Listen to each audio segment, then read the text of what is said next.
Hey. All right, so we give praise, esteem, and honor to Abba and Shamaim in the name of Yahushua HaMashiach this day. Pick us up in John chapter 5, verse 39. Search the scriptures, for in them you think you have eternal life. And there they which testify of me. And you will not come to me that you might have life. I receive not honor from men, but I know you, that you have not the love of Elohim in you. I come in my Abba's name, you receive me not. If for not see, hey, what's the problem? What's the problem? What does she want? Just give it to her. Calm down. That's but that's what I'm talking about. I just was telling you about. Look at how you're responding. Just calm down. Relax. Come here, Joanne. All right, y'all. We pick this up in John chapter 5, verse 39. Search the scriptures, for in them you think you have eternal life. And there they which testify of me. And you will not come to me that you might have life. I receive not honor from men, but I know you, that you have not the love of Elohim in you. I come in my Abba's name, and you receive me not. If another shall come in his own name, him you will receive. How can you believe that you receive honor one from another, and not the honor that comes from Elohim only? Do not think that I will accuse you to Abba. There's one that accused you, even Moses, in whom you trust. Had you believed Moses, you would have believed me, for he wrote of me. But if you believe not his writing, how should you believe my words? All esteem and praise to Abba and Shamaim in the name of Yahushua HaMashiach.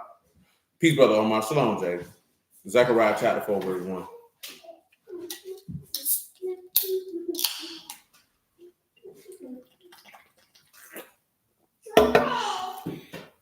And the Malachim that talked with me came again and waked me as a man that's wakened out of his sleep. And said unto me, I'm reading the wrong thing. I'm sorry. Revelation 5. First. Hey, y'all relax. Revelation 5 and 1. And I saw in the right hand of him that sat on the throne a book written within and without, within and on the backside sealed with 7 seals. And I saw a strong Malachim proclaiming with a loud voice, who is worthy to open the book and to loose the seals thereof. And no man in Shamahim nor in the Aras, neither under the Aras, was able to open the book, neither to look thereon. And I wept much, because no man was found worthy to open to read the book, neither to look thereon. And one of the elders said unto me, weep not, behold, the Lion of the tribe of Yehudah, the root of Daud, that prevailed to open the book and to loose the 7 seals thereof. And I beheld, lo, in the midst of the throne and 4 beasts, and in the midst of the elders stood a lamb as it had been slain, having 7 horns and 7 eyes, which are the 7 ruachs of Elohim, sit forth into all the earth. Shalom, brother. Man. And he came and took the book out of the right hand and of the hand of him that sat upon the throne. And when he had taken the book, and the 4 beasts and the 24 elders fell down before the Lamb, having every one of them harps, golden vials full of odors, which are the prayers of the saints. And we sung a new song, saying, you are worthy to take the book and to open the seals thereof.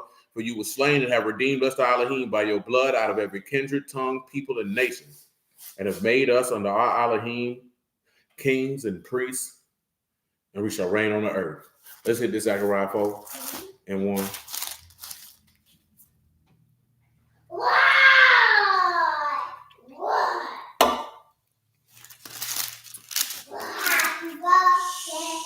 Joanne, hey, no. Joanne. No.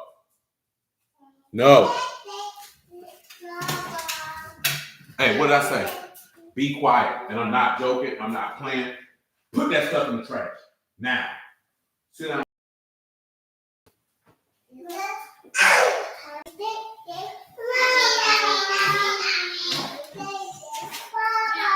And the Malachim that talked with me came again and waked me, as a man that's waking out of his sleep. And he said to me, what see you? And I said, I looked, and behold, a candlestick, all gold, with a bowl upon the top of it, and its 7 lamps thereon, and 7 pipes to the 7 lamps, which upon the top thereof, and the 2 olive trees by it, one upon the right of the bowl, and the other upon the left thereof. So I answered and spake to the Malachim that talked with me, saying, what are these, my Lord? Then the Malachim that talked with me answered and said unto me, know you not what these be? And I said, no, my Lord. Then he answered and spake unto me, saying, this is the word of Yahuwah unto Zerubbabel, saying, not by might nor by power, but by my ruach, saith Yahuwah of hosts. Who you, O great mountain, before Zerubbabel? A plain. He shall bring forth the headstone, shoutings, grace, grace unto it. Moreover, the word of Yahuwah came unto me, saying, the hands of Zerubbabel laid the foundation of this house. His hands also shall finish it. And you shall know that Yahuwah of hosts hath sent me unto you. For who have despised the day of small things, for they shall rejoice and shall see the plummet in the hand of Zerubbabel. Those seven, the eyes of Yahuwah, which run to and fro through the whole of rats. Then answered I and said unto him, what? These two olive trees upon the right of the candlestick, upon the left thereof. And I answered again and said unto him, what be these two olive branches, which through the two golden pipes empty the golden out of themselves? He answered me and said, know you not what these? And I said, no, my Lord. Then he said, these are the two anointed ones that stand by the Lord of the whole of wrath. Now, we've been discussing this here as it pertains to the two witnesses and how they very well may come in the spirit of Moses and Elijah. Well, not very well may, but that they come in the spirit and power of Moses and Elijah. Revelation 11.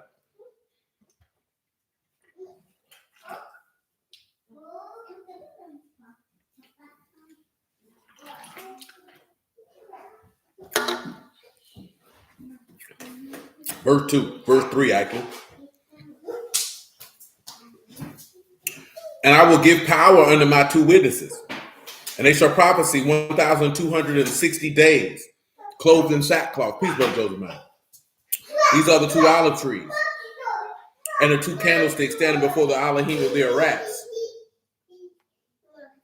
And if any man will hurt them, fire will proceed out of their mouth and devour their enemies. And if any man will hurt them, he must in this manner be killed. These have power to shut Shamahim that it rain not in the days of their prophecy, and have power over the waters to turn into blood and to smite their rats with all plagues. Shalom, Brother Mama, as often as they will.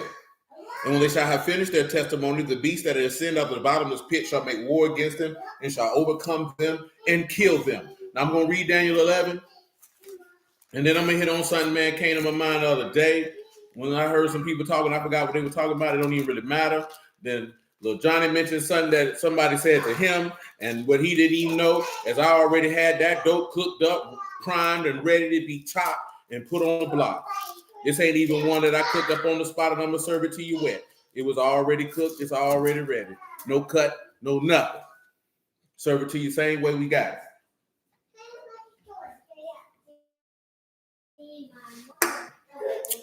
Daniel 11:44. I'm reading that. Shalom, amigo. I'm reading Daniel 11:44 in regards to what it said that the beast that is sent out of the bottomless pit will come and make war with the two witnesses and kill them. And I want to go into the fact of why he's doing that. I think we talked about it a little bit already.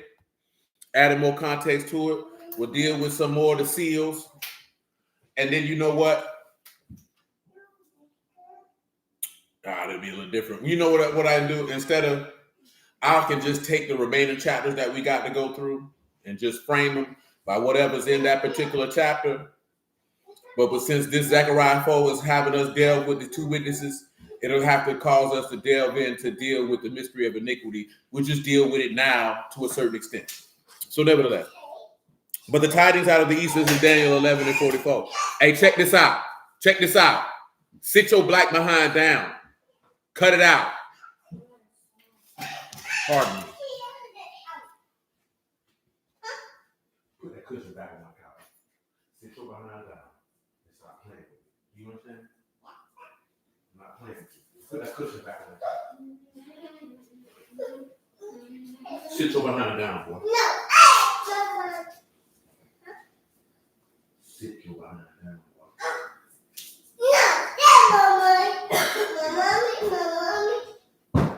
You don't need your mommy. You keep trying me, boy. I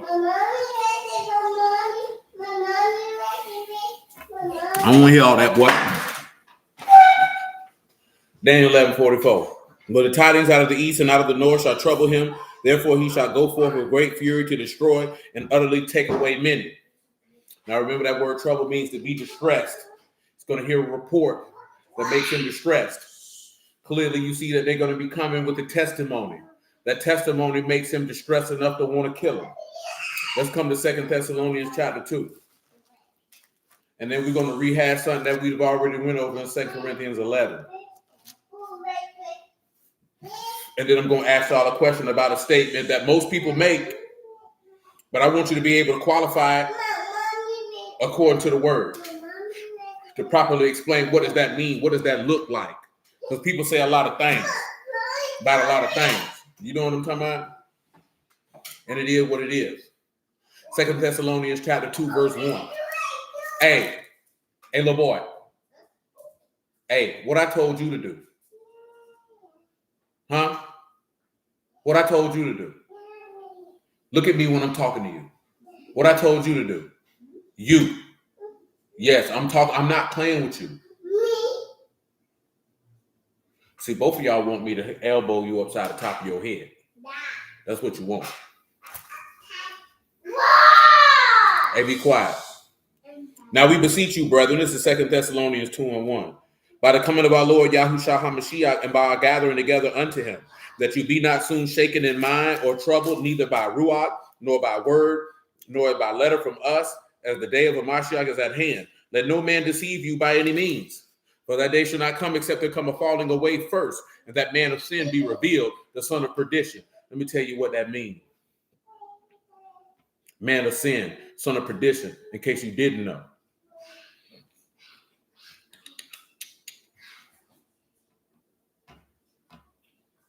Now, of course, in Hebrew, man is going to be Adam, Katah. But we'll see how they frame it here. When you got man here, again, this one here is simple. Anthropos, a human being, whether male or female. In this instance, a man. Sit down and be quiet. I don't care. I'm genuinely unconcerned. Now, sin in this instance, how they define it, which would be the same as kata. That word is hematia, to be without a sharing, to miss the mark, to err, to wander from the law, to violate God's law, the sin. So check this out. Come to Proverbs 21:13, if I'm not mistaken.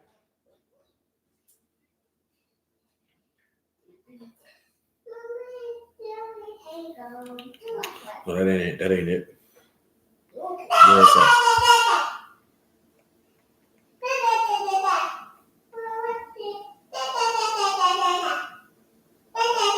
There it is, verse 16, what I want.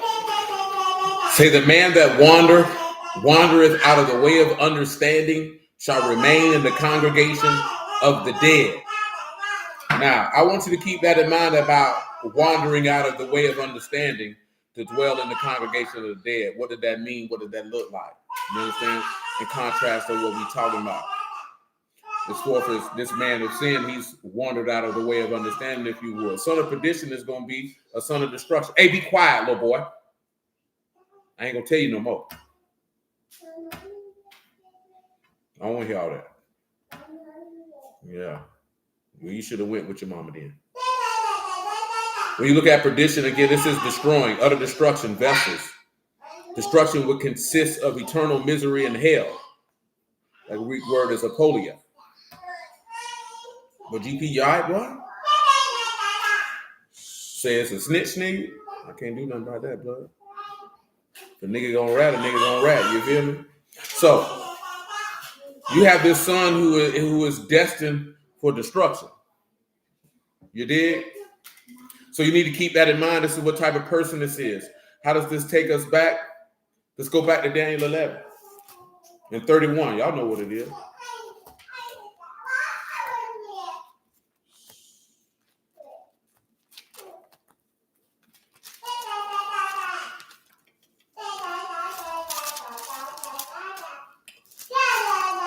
Now we're establishing a premise that most of you already know. So with that being said,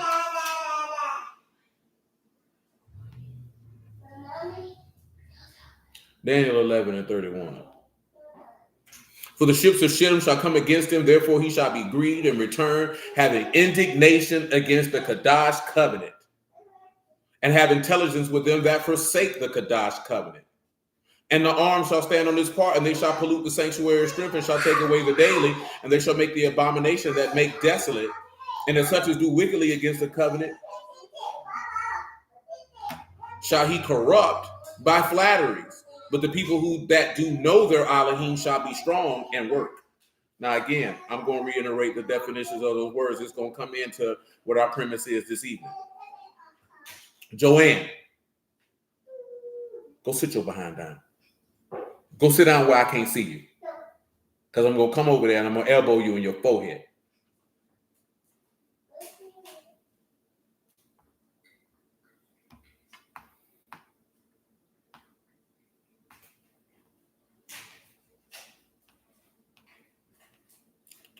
First things first, let's deal with this abomination that make desolate.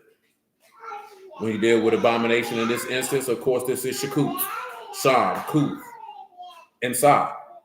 Detestable thing, an idol, an abominable thing, an abomination, a detested thing. So this particular abomination shall make desolate.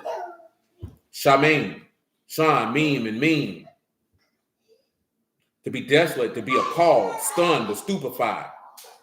To be desolated, to be desolate, to be appalled, causing horror, a horror causer. Also to devastate, ravage, to cause oneself desolation, to cause ruin. Taking all these things into consideration. Hey! Cut it out. Taking all these things into consideration, it brings you back into what the son of perdition is. Of course, and he has his time set to be an everlasting misery. Now, of course, it tells you that it's going to take away the daily. Of course, you know that's Tamid. That's something that's continuous and continuous. What's the other thing I want to look at here? Oh, yes. Do wickedly against the covenant, corrupting by flatteries. Of course, you know, Rasa against the Berith or the covenant. He's going to corrupt you by flatteries. Corrupt here is kanab, to be profane, to be defiled, to be corrupt, or to make you godless. So these particular flatteries are going to make you godless. Flatteries here is kalakah, that's smoothness, flattery, fine promises. Now, I just want you to keep all this in mind because these flatteries are going to make you godless. This particular individual has indignation or hatred against the Kadash covenant, which means he hate the word. This is why he the man of sin and the son of perdition. Keep all these things in mind as I get to the conversation or to the question that I have prepared for you. Come to 2 Thessalonians chapter 2. One more time. Let me run it down. This is verse 3 one more time.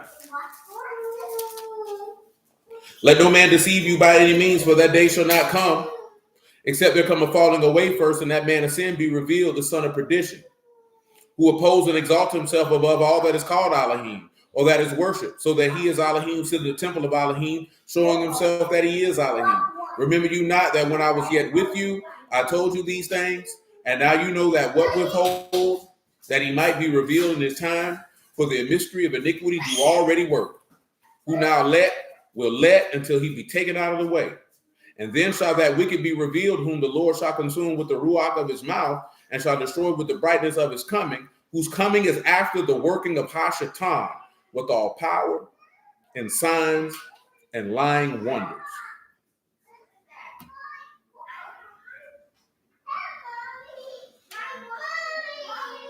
Now let's look at this here, right? Mystery of iniquity, one more time.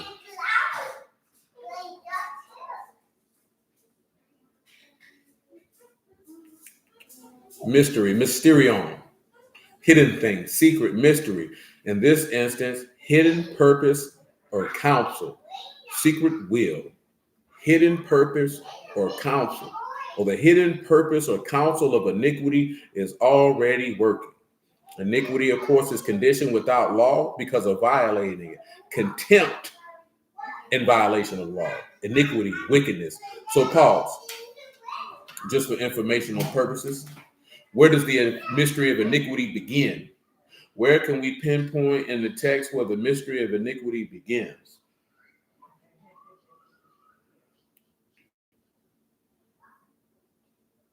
Anyone?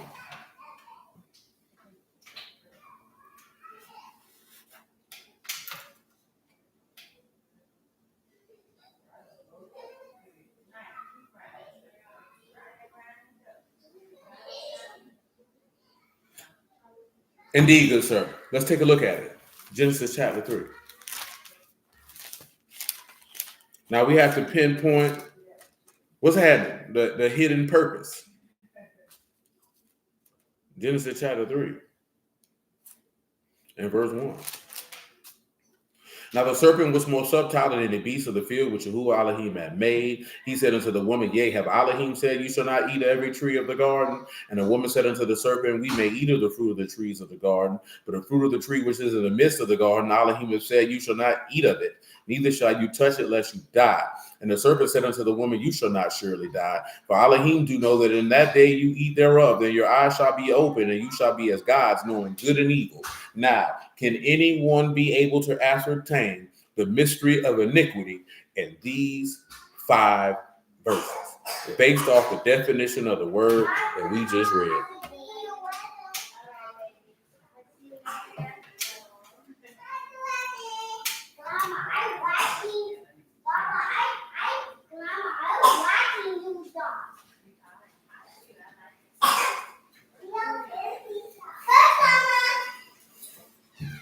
Anybody?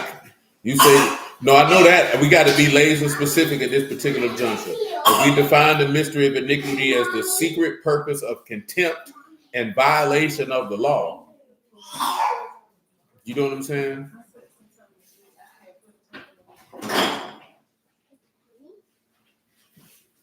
Where do we see that at? What can we identify that at? Because 3 and 1 just tells you that he was subtile. But we have to we have to be able to pinpoint where was his contempt and violation of it. Where's his contempt lied at? And this will also lead me to the question that I have to ask. The gain was now. There's no gain that he was seeking to get in this instance, because there's no gain that Satan's getting out of this. The serpent's not getting anything out of this. You say in verse 5, indeed. Verse 5 is where you see his contempt for the instruction. See, he mentions the instruction. You know what I'm talking about? And the lie also. 4 and 5 is where you see his contempt and violation for the instruction. You know what I'm saying? This is not a situation where you focus on Eve. Because when you're dealing with the mystery of iniquity, it's not about her. Yeah, that's it in regards to the definition of the word iniquity in that 2 Thessalonians. That's why I mentioned that, bro. And when it says contempt and violation of the law, that's what that word iniquity defined as for that Greek word. So Eve didn't necessarily have contempt for it. She had a desire for the tree, but that didn't mean that she had contempt for the instruction. You know what I'm talking about? What he ended up doing was enticing her with her desire. You know, it was a forbidden desire per se, but he enticed her with her desire. But she didn't have a contempt. He had a contempt for it. Just for informational purposes, what is contempt?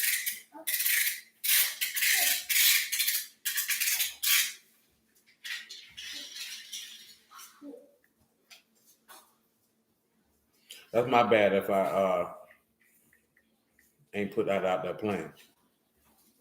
That's the feeling that a person or thing is beneath consideration, worthless, or deserving of scorn.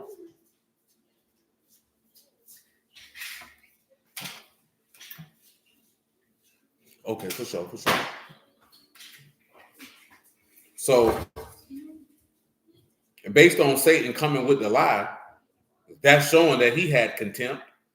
That's why he came with it, because he was looking for it to be violated in the first place and to get someone else to violate it. Now, the key thing is obviously he knew the instruction. You understand? Now, again, that's going to lead us to this question that I'm going to ask in a moment. Say, now can verse 4 be lined up with the dying of death? Dying of the death of the righteous and how? Well, when you look at verse 4, you know, Satan trying to take as many people down with him. As we know in Matthew 25 and 41, they tell you, depart into everlasting fire prepared for the devil and his angels. So He has an indignation against the Kadash covenant. You know what I'm talking about? And obviously that's shown right here. And of course, he's coming through to corrupt with flatteries to get you to go against the covenant. You know what I'm saying? As we read in Daniel. Because that's what he did right here in verse 4. He came with a smooth, fine promise. Let me read that definition for that again, because we're trying to tie a lot of things in together. It's a lot of moving parts, if you would. Okay, for sure.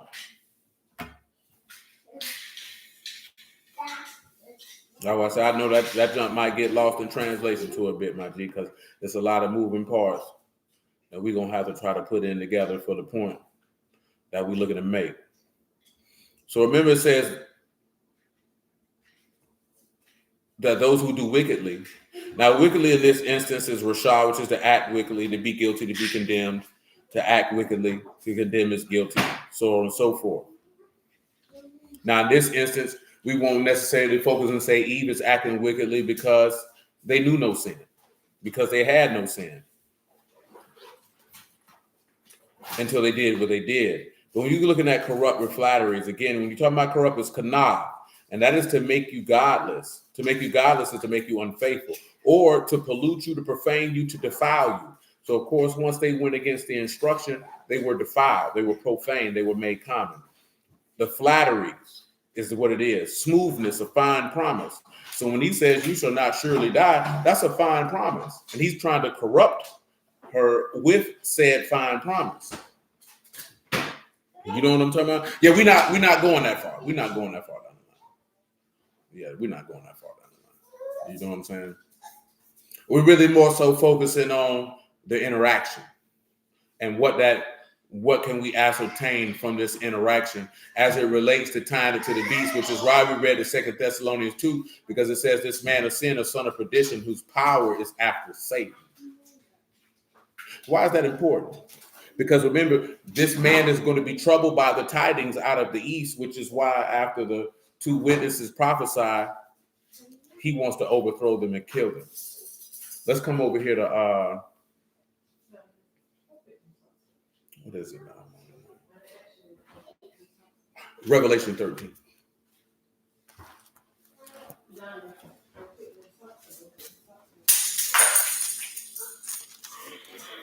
Don't worry about it. Just pick them up. Just calm down. Just pick them up. And stop doing that, little boy. Because you know what you did when you did it. Revelation 13:1. And I stood upon the sand of the sea and saw a beast rise up out of the sea, having 7 heads and 10 horns, and upon his horns 10 crowns, and upon his heads the name of blasphemy. And the beast which I saw was like unto a leopard.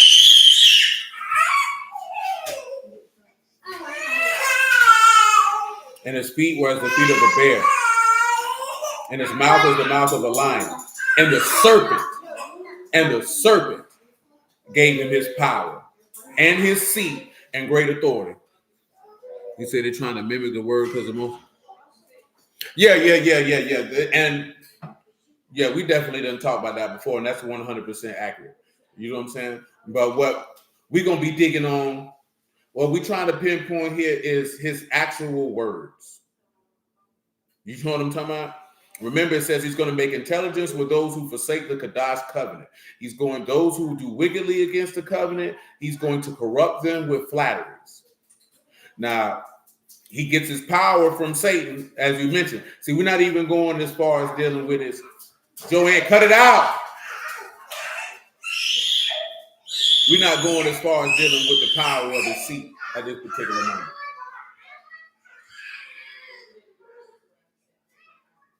Verse 3.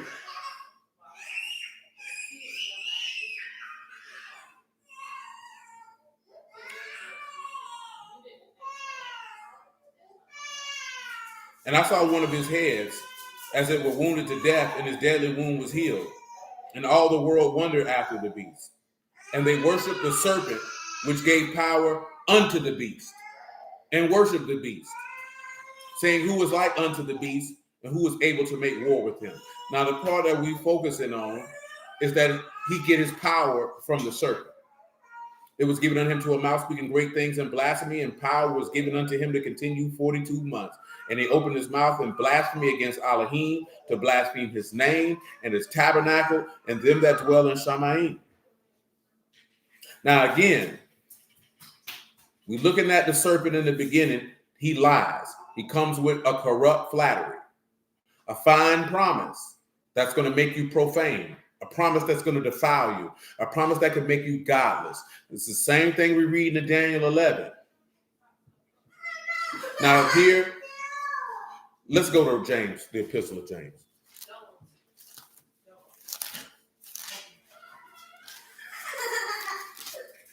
Do you want to cry? Go back there and cry. I don't want to hear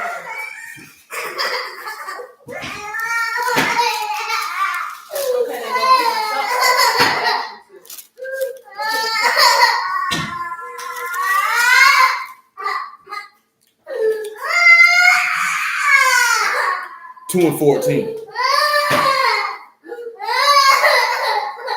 Epistle of James 2 and 14. What do it profit, my brethren, though a man say he have faith and have not works? Can faith save him? Is a brother or sister be naked and destitute of daily food? And if one of you say unto them, depart in shalom, be you warmed and filled, notwithstanding you give not those things which are needful to the body, what do it profit? Even so, faith, if it have not works, is dead, being alone. Yeah, man, say you have faith and I have works. Show me your faith without your works, and I will show you my faith by my works. You believe that there is one Elohim, and you do well. The devils also believe and tremble. Now let's come to Matthew 8.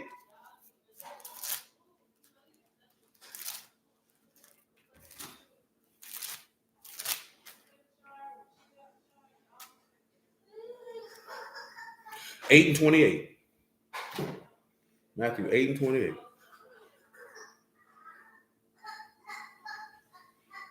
And when he was coming to the other side into the country of the Gergesenes, there met him two possessed with devils coming out of the tombs, exceeding fierce, so that no man might pass by that way. And behold, they cried out, saying, what have we to do with you, Yahushua, you son of Elohim?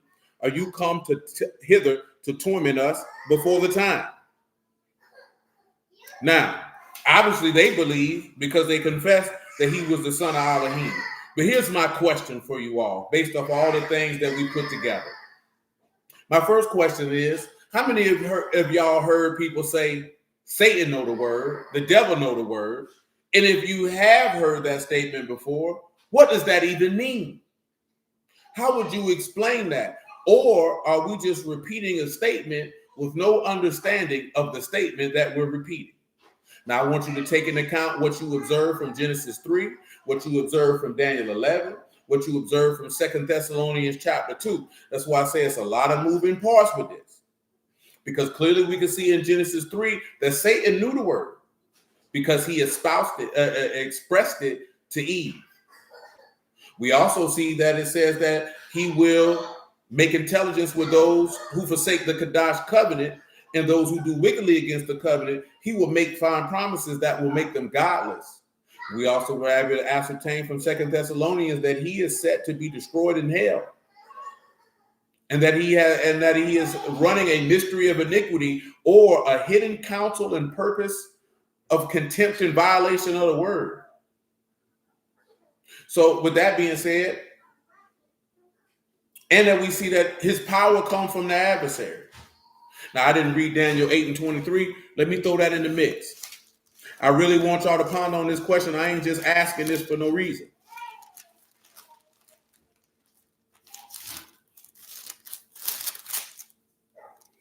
Daniel 8 and 23. And in the latter time of their kingdom, when the transgressors are come to the full, a king of fierce countenance, understanding dark sentences, shall stand up, and his power shall be mighty, but not by his own power. And he shall destroy wonderfully, and shall prosper and practice, and shall destroy the mighty and Kadash people. And through his policy also he shall cause craft to prosper in his hand. He shall magnify in his heart, and by peace shall destroy many. And he shall also stand against the prince of princes, but he shall be broken without hand. So then the next thing I'm going to read to you is understanding of dark sentences, again on general principle.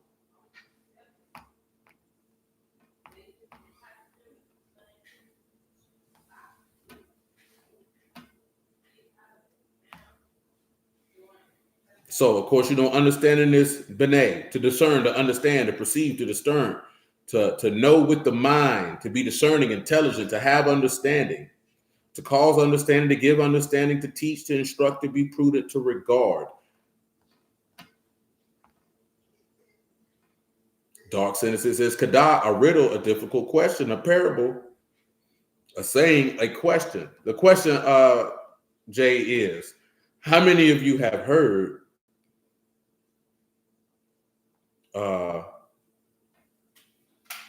that the devil knows a word too?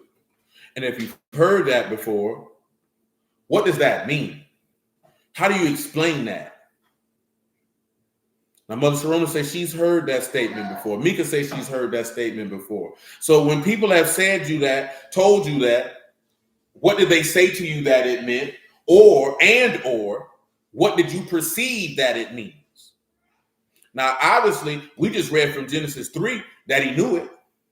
We just read in Daniel 8 that he said he'll have understanding of dark sentences. But we have to pause for a moment and ask ourselves, what does that mean? Brother Ernest say he didn't heard that before. He say, I've heard it. For me, he knows it, so you better know it so he can't lie to you. And that's not bad. Shalom, Brother Margaret. And I say this for a reason, because there's a lot of people know the word. I suppose because he repeats the word, and that's fair. That's fair, Emma. That's fair.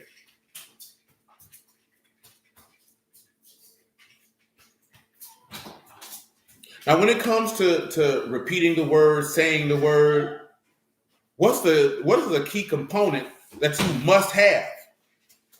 What's the key component to that? Obviously, we can see that he would have some understanding. Now, as it pertains to Daniel 8:23, with him having understanding of dark sentences, that's where you see that come into play when James say the devils believe and do tremble. Or that comes into play when you see that unclean spirit see the Lord and say, are you Yahushua, the son of Elohim, have you come to torment us before the time? Because how would they know that? You know what I'm saying? What is causing them to believe that? He used the word during the wilderness temptation. And he did. And he definitely did. And I forgot to mention that one there. That he definitely did use word to tempt him with in every instance. Hold on, he said, I heard it. What it entails is that he knew the Son of God from when he was on high trying to jump out in front and get people to doubt, trip him up, or trick him. Very well. But those that are chosen, and he don't, but see, and I want you to think about something of what we read in Daniel. Because he said those who do wickedly against the covenant, he will cause them to be godless through fine promises. But those that do know their Elohim will do work. I want you to keep that in mind. Also, Acts 19, Christ we know. Yeah. And he mentioned that. Indeed. He does mix truth with lies, indeed. This is the key component. But when the word is being disseminated, what is the number one thing that needs to be produced from the dissemination of the word? Because just saying the devil know the word is really just a very antiseptic statement. It's very plain. Ain't no context to that. You dig? You say faith? Indeed. I can definitely rock with that.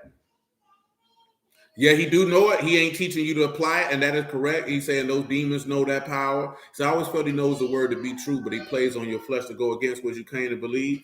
And I can go for that too. Now, he's not going to teach you to apply it. Brother Omar Darius mentioned faith. Brother Joseph mentioned righteousness, which is going to be of faith. You say, I heard it, but I always took it as if you don't know the word yourself, you'll get deceived. And that is accurate. But it's one thing that must be disseminated with the word when you come in besides coming with faith. It's one other thing. Matter of fact, one of the most important things, that just because you know the word does not mean that you are able to impart this one particular thing. Indeed, understanding. Satan may know the word, but he has no understanding. How do we know this? Come to Psalms 92. Come to Psalms 92 real quick.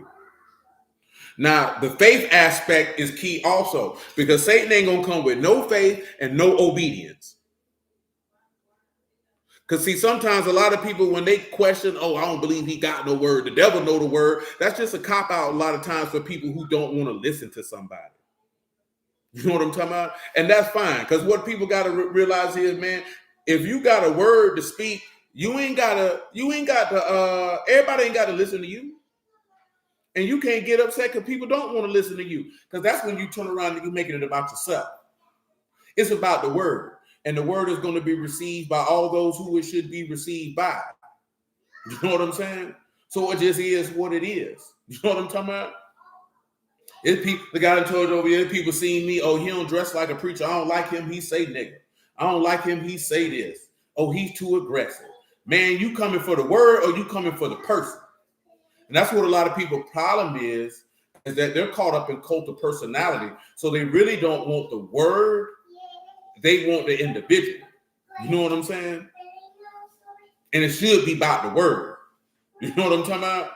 Because remember, what did Peter say to the Lord when all the men, remember when the Lord said, man, you got to eat my flesh and drink my blood, it say men stopped following him after that. Did you see him try to chase them down and say, listen to me, listen to me? He looked at his apostles and say, will you leave also? What did Peter say? I just need somebody to tell me what would Peter say. What did Peter say? Excuse me. What did he say? I'll let you who would be esteemed, my G. What did Peter say?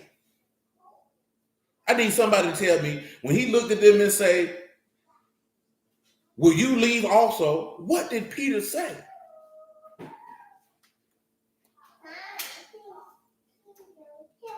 He say wicked will give you a show or a semblance of understanding. That's right, Civic. Where we go? Well, he didn't say you got the keys to hell and death. That ain't right, Civic. That's what he told Peter that he would give him. That's what he said right there, little John. He said, where are we going to go? You have the words of eternal life. And that's what you should be concerned with. You know what I'm saying?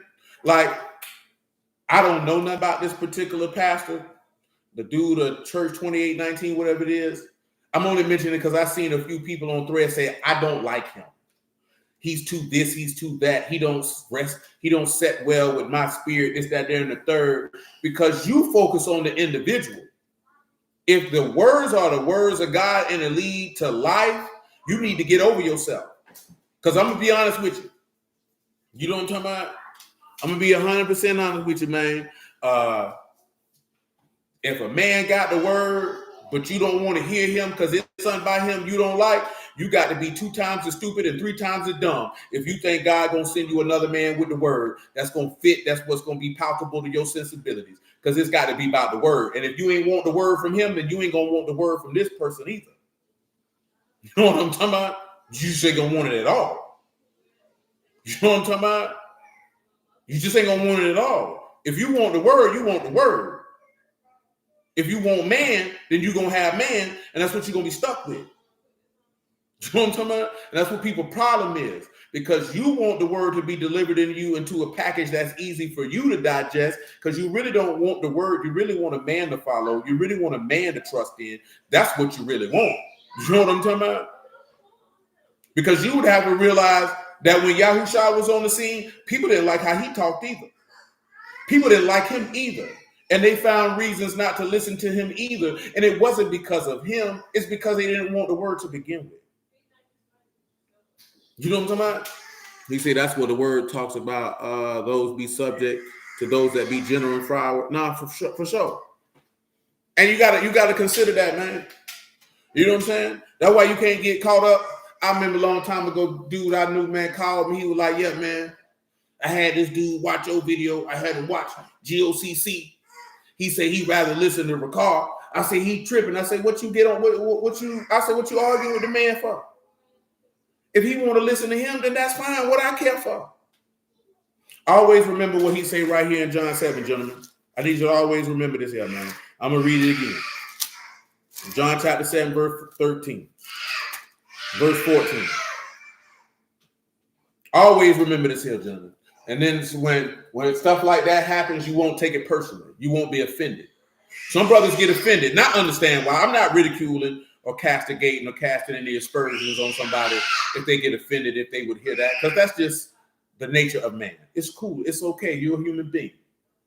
But you got to remember this here. Verse 14, John chapter 7. Now about the midst of the feast, Yahushua went up into the temple and taught. The Yahudim marveled, saying, how know this man letters, having never learned? Yahushua answered them and said, my doctrine is not mine, but his that sent me. If any man will do his will, he shall know of the doctrine, whether it be of Elohim or whether I speak of myself. He that speak of himself seek his own esteem, but he that seek his esteem that sent him, the same is true. There's no unrighteousness in it. You know what I'm saying? I've been having conversations with people on Thread, just going in like ladies say, oh, Jesus wasn't poor. You know what I'm saying? If the pastor poor, I ain't going to trust him. Like, you people are retarded. I say, man, if Yahushua and Peter then was on the earth and Paul then was on the earth, right now you wouldn't listen to him. Because in your mind, you think a pastor's supposed to be flooded with material wealth. Those men didn't have material wealth. They were rich in faith. That's the type of riches that can't be quantified with the human mind. But you want to see him in nice suits and fancy cars and this, that, and the third. That's not the hallmark of no preacher. This woman literally said, hey, no, I don't say that he was poor. This man literally said he made himself poor that you might be rich. Baby, you don't even know what the book say. You don't even know what the book say. This lady told me I would listen to him, but I wouldn't tithe to his church. You stupid. You stupid. You know what I'm talking about? Because what you don't even know, that man ain't even finna be asking you for that. He ain't even be asking you for that. Because they were literally concerned with the poor. They go to show you that these people don't want God, they want money. See, I'm only mentioning that because they want the money, because they want the gimmicks, they want the cult of personality. People don't want the word. Because this man say, if you do his will, you'll know if what somebody's saying is of God or not. And if it's of God and you have a problem with that person, you really got a problem with God. Because why would God give a man a word that he don't fool with? That's dumb. And that's really a personal problem, an intrinsic problem. You know what I'm talking about? Because there's a lot of people like that. Oh, he don't dress like a pastor. He don't dress like a man of God. What a man of God supposed to dress like? But let's look at what the Lord said to these people, man, in Matthew 11 real quick. Y'all know what it says. Matthew 11:7. And he departed. Yahushua began to say unto the multitudes concerning John, what you went out in the wilderness to see? A reed shaken with the wind? But what you went out for to see? A man clothed in soft raiment? Behold, they that wear soft clothing are in kings' houses. You know what I'm talking about? So you going out there to see this man with a $3,000 suit on? This, that, there, and the third? Well, you went out to see the wrong thing. I mean, they wouldn't have went out there and listened to John. You got to understand something. When the Pharisees said we wouldn't participate in the killing of the prophets, what did the Lord say back to them? Can anybody tell me what the Lord said back to them?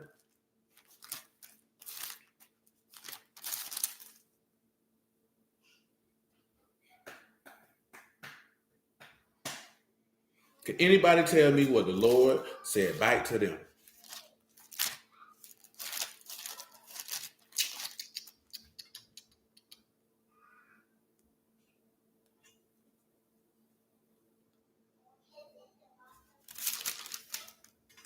Indeed. Let's come over here and look at Matthew 23 and 30, and let's listen to what he said. Matthew 23 and 30. And if we had been in the days of our fathers, we had not been partakers with them in the blood of the prophets. Wherefore you be witnesses unto yourselves that you are the children of them which killed the prophets. Fill up then the measure of your fathers, you serpents, you generation of vipers.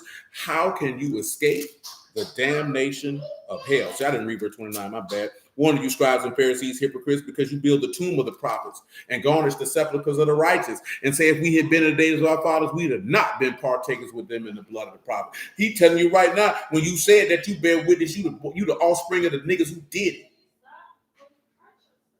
It's the same token of when you say, oh, if he ain't got this, oh, you wouldn't listen to him because you're looking for the external.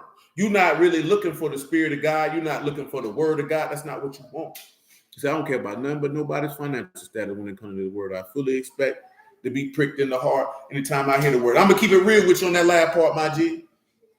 There has to come a point in time where the word don't prick you no more, my G. You know what I'm saying? That's when you're coming to your completeness, if you will, in your time being. That go for everybody. It has to come a point in time when you hear the word that it don't prick you no more. You know what I'm saying? Might give you a little motivation, a little push. But that time it'll come to everybody. It shouldn't prick you no more. I can't tell you how long that's gonna take. You know what I mean? But it comes a point in time it shouldn't prick you no more.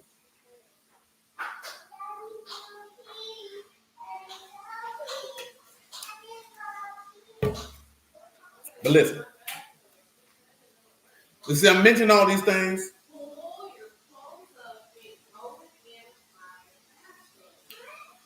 because how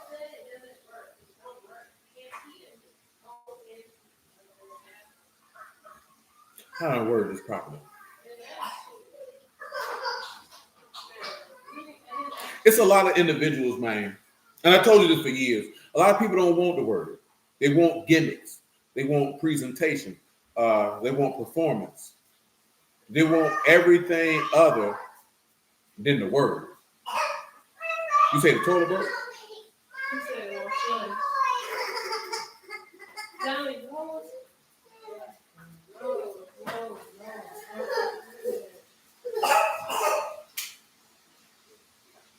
Now think about that for a minute. Everybody say they want the word, but even when you look in the text, whether during the time of the prophets, whether it be the time of the Lord, the people didn't really want it. They didn't really want it. You know what I'm saying? Yeah, they wanted signs and wonders, or they wanted a man. I'm mentioning this here because he said, I'll do a work and a wonder in your day, which you would know why I believe, even though a man told it to you. You know what I'm saying? So when you look at it in that regard, in that aspect, a lot of people don't want that. Because the word is going to require something from you. It's supposed to produce something, and people don't really want the production. They want the what's happening with you? They want the outside look, man. They want everything else other but godliness. That's not what a lot of people want. So this is why Satan is going to be able to get them, because a lot of people say, "Oh, the devil know the word." But let's read 1 John 5:20, because this is something that the devil can't do. It's this right here. Y'all know what 1 John 5:20 says. We read it the other day. Devil can't do this. First and foremost, let's make it verse 18.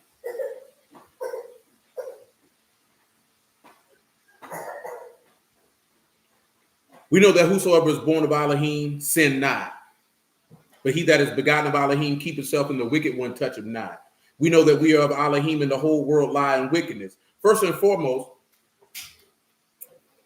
the devil may know the word, but the word that he's speaking cannot produce you being born of God.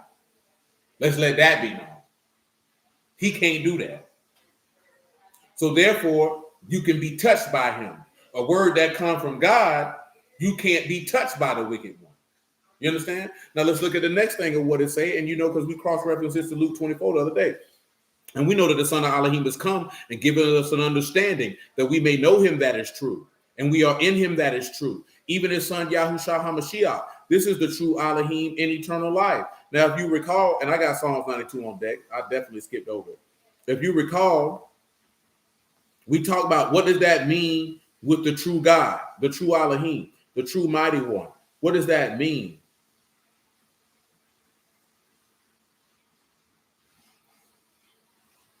Indeed, when you look at that Alethinos, that which has not only the name in resemblance, but the real nature corresponding to the name in every respect, corresponding to the idea signified by the name, real, true, genuine. Do you know what I'm saying? So then, of course, we know that's going to correspond with Exodus 34. Remember some of the things that Paul wrote to the Colossians, you know, put on bowels of mercy as the elect chosen Elohim, forgiving one another, loving one another, forbearing one another. You know what I'm saying? The actual sin. See, the word that Satan gonna spit, he ain't never gonna spit no word that's gonna cause you to have resemblance of God. That's not gonna happen. I don't know if the thought process, I've never heard it that it doesn't say a pastor will be broke. Some pastors have career in businesses. When I was my old pastor was a child. Listen, it don't say nothing about pastors being poor or broke. I ain't gonna lie to you.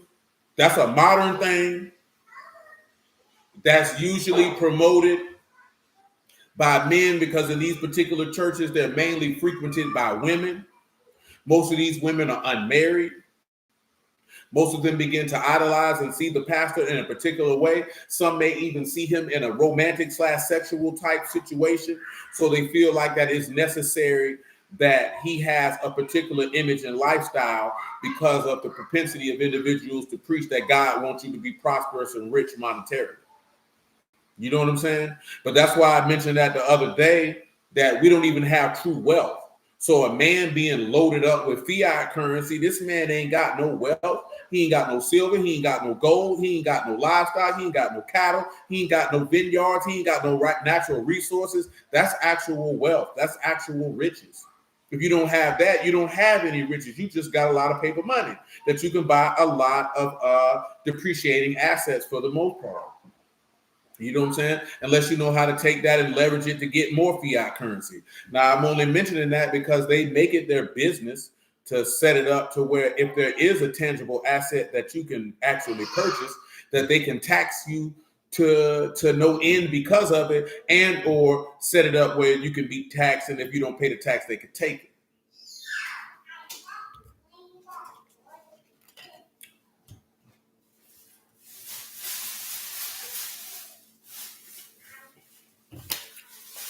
Like, you know, in Florida, they're discussing about getting rid of property taxes, but that's pertaining to people who have paid off their house. You know what I'm saying? So if your house is paid for, you don't have to pay it. You know what I'm talking about? Say that's the one thing that the elitists understand. Indeed. But that's really where that comes from, Crystal, though, because people feel like he should be rich because this is the thing that these men are promoting to people in order for them to give up their money. Now, we talked about this the other day. Out of 370,000 churches, only 0.05% of them are mega churches. So the reality is most pastors ain't rich anyway. You know what I'm saying? Most of them have jobs. Just like you said, his was your old pastor was the chaplain in the Department of Corrections. Most of them have jobs. And if they have accrued some type of money, it's from their own hustle and grind. It ain't from the church. But as it says in First Timothy 6:3, perverse disputings of men of corrupt minds who think gain is godliness, you know, from such withdraw yourselves. You know what I'm talking about? The same thing the Lord told you, take heed and beware of covetousness, because a man's life does not consist in the abundance of things that he possesses. Now, when he tells a man if he desires to be a pastor, that he can't be greedy for filthy lucre. I mean, he can't be greedy for unrighteous gain. It didn't say that he can't have gain. It just can't be unrighteous gain. But of course, you know, Paul also instructed Timothy, who was a teacher, to not seek after riches, but to follow after righteousness, this, that, there, and the third. Let me just read it to you. Because a lot of dudes don't be realizing this and they get themselves shut up. People can take it and you can do what you want to with it. Verse 10 or verse 8. He said, verse 9, excuse me, 1 Timothy 6:9. But they that will be rich fall into temptation and a snare, and into many foolish and hurtful lusts, which drown men in destruction and perdition. For the love of money is the root of all evil, which some coveted after. They have erred from the faith and pierced themselves through with many sorrows. But you, O man of Elohim, flee these things and follow after righteousness, godliness, faith, love, patience, and meekness, which pertains to what he tells you in Proverbs. Labor not to be rich, cease from your own wisdom, because riches grow wings and fly away. And what he said in Psalms, you know, if riches increase, don't set your heart on them. You know what I'm saying? Or what he said in Proverbs, you know, give me food convenient for me. So it's nuance to it. You know what I'm saying? Just because you're in the word don't mean you're going to be poor, and it also don't mean you're going to be rich. It's a nuance type of thing. It's not a one-size-fit-all. Just because a man got riches don't mean he ungodly. Just because a man poor don't mean he godly, and vice versa. You know what I'm saying? You have a group of people who feel like if a man poor, that means he godly. That man could be wicked as hell. And you got some people who think if a man rich, he ungodly, and he could be godly, just and righteous and everything about it. You know what I'm saying? So we can't judge it on those things, but individuals like to do that. Someone was recently speaking about Myron Golden. He's a businessman who happens to teach the word. And truthfully, I've heard Bro go too far off tackle explaining and giving proper. Oh, haven't heard him go. And that's a fact. You know what I'm saying? There's no need to, people like to put. I don't get caught up in none of that, man. I don't look at none of that. The amount of money a man has or don't have doesn't tell me anything about him as far as godliness is concerned. To some people, that's important. You know what I'm saying? Just like for some people, it's important for him to have theological degrees and things of that nature. It's important to them. Everybody's different. Psalms 92. But the things that individuals should be looking for, they're not looking for. Because the reality is, like I mentioned before, a lot of people just caught up with gimmicks. That's what they're looking for. Because they don't want the word. You know what I'm saying? Because I'm going to be honest with you, in my personal experience, you say John the Baptist told them folks to be content with their wages as well. Indeed, whatever your wages may be. But of course, that's also an employee. Because, you know what I'm saying? So, because, he was just talking to tax collectors because they were taking more than what they were supposed to be taking. Let me pull that verse up for everybody. Them boys was extorting niggas, man.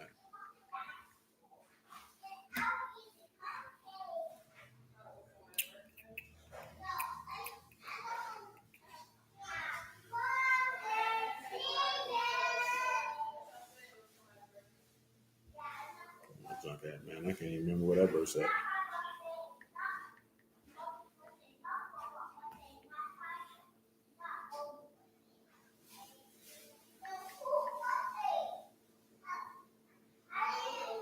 I think that's in Matthew.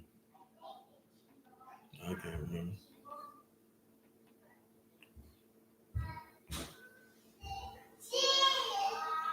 What was it in John?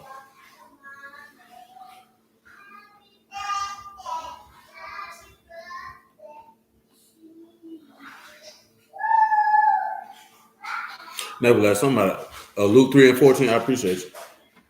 That jumped down, so it's escaping my brain. Let's look at 3 and 9, or make it 8. Luke 3 and 8. I got Psalms 92 and 1 on deck. Bring you therefore fruits worthy of repentance, and begin not to say within yourselves, we have Abraham to father. For I say unto you that Elohim is able of these stones to raise up sons unto Abraham. And now also the axe is laid unto the root of the trees. Every tree therefore which bring not forth good fruit is hewn down and cast into the fire. And people asked him, saying, what shall we do then? He answered and said unto him, he that have 2 coats, let it impart to him that have none. And he that have meat, let him do likewise. Then came also the publicans to be immersed. And he said unto him, Master, what shall we do? And he said unto them, exact no more than that which is appointed to you. And the soldiers likewise demanded him of saying, what shall we do? And he said unto him, do violence to no man, neither accuse any falsely, and be content with your wages. You know what I'm saying? So, when you take that into context, you're dealing with soldiers and publicans. It sound like them boys was extorted. You know what I'm talking about? Boy were taking more than they were supposed to be taking. You know what I'm saying? You weren't content with what you were making. You know what I'm saying? Living in this particular society, man, you just got to, you just got to be careful. You got to know yourself. But yeah, there's no scriptural thing to say a pastor got to be poor. People be making that stuff up. Just like people say a pastor should be rich. People be making that up. You know what I'm saying? It doesn't say any of that. It says one explicit thing. He cannot be greedy for filthy lucre. He cannot be greedy for unrighteous gain. If that man has gained his monetary increase through righteous means, then there's no foul, no harm. You know what I'm saying? Simple as that. No foul, no harm. It is what it is. You know what I'm saying? And truth be told, as Crystal just mentioned, and y'all already know, it's a lot of dudes who preach the word. These men got jobs. They got businesses. They get, you know what I'm saying? They're not getting their money from unrighteous gain. But because people have a stereotype of that, they're going to come up with what they're going to come up with. You know what I'm saying? But this is where it comes in at to that if you know the man and you round him, then you know how he's getting his bread. So it just is what it is. And you don't pay attention to that type of conversation. You know what I'm saying?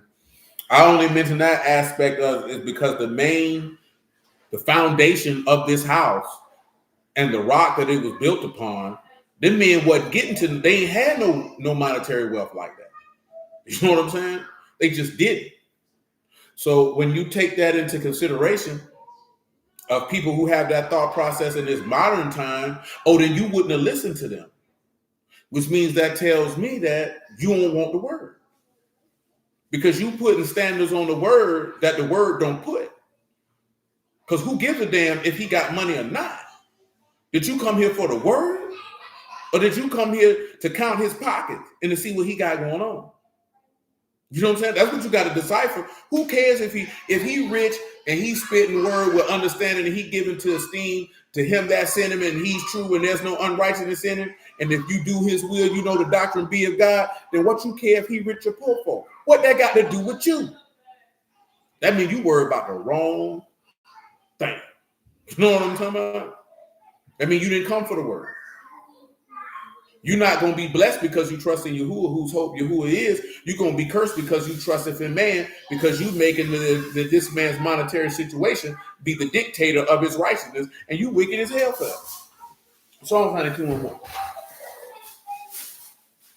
He says it's a good thing to give thanks unto Yahuwah and to sing praises unto your name, O Most High, to show forth your loving kindness in the morning and your faithfulness every night.